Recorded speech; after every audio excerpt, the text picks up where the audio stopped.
नेपाल विभिन्न जात जाति भाषा र धर्म मान्ने समुदायहरूको साझा फुलबारी हो। तर सुनसरीको कप्तानगञ्जमा भएको दुःखद धार्मिक झडप र त्यस क्रममा सुरक्षाकर्मीको गोली लागेर ओम प्रकाश मेहताको ज्यान गएको घटनाले सिङ्गो देशलाई स्तब्ध बनाएको छ।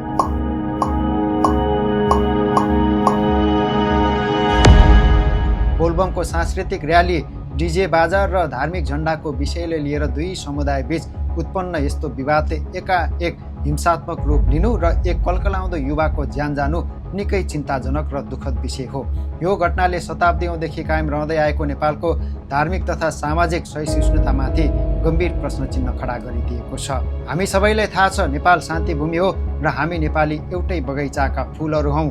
तर कपिलवस्तु, सर्लाही, सिराहा हुँदै सुनसरी लगायतका तराईका विभिन्न क्षेत्रहरूमा सामाजिक सद्भाव खलबलाउने यस्ता किसिमका झडपहरू श्रृङ्खलाबद्ध रूपमा दोहोरिनुले राष्ट्रिय सुरक्षा र अखण्डतामाथि नै चुनौती थपिदिएको छ। यदि यस्ता संवेदनशील विषयहरूलाई समयमा नै नियन्त्रण गर्न र व्यवस्थापन गर्न सकिएन भने यसले मुलुकलाई कहिल्यै अन्त्य नहुने गृहयुद्ध र आन्तरिक विग्रहको भुमरीमा धकेल्ने निश्चित छ। जातीय र धार्मिक द्वन्द्वको आगो सल्किएपछि उक्त देशको विकास, अर्थतन्त्र र मानव अधिकारलाई पूर्ण रूपमा ध्वस्त पारिदिएको उदाहरणहरू थुप्रै छन्। तसर्थ सरकार, समाज र हामी सबै मिलेर यस्ता किसिमका घटनाहरू दोहोरिन नदिनका लागि गम्भीर रूपमा समीक्षा गरी उचित कदम चाल्नुपर्ने देखिन्छ। कप्तानगञ्जमा भएको यस दुःखद घटनामा ज्यान गुमाउनुभएका ओम प्रकाश मेहतालाई हार्दिक श्रद्धाञ्जली अर्पण गर्दै घाइतेहरूको शीघ्र स्वास्थ्य लाभको कामना साथै परिवारजनमा गहिरो समवेदना प्रकट गर्दछु।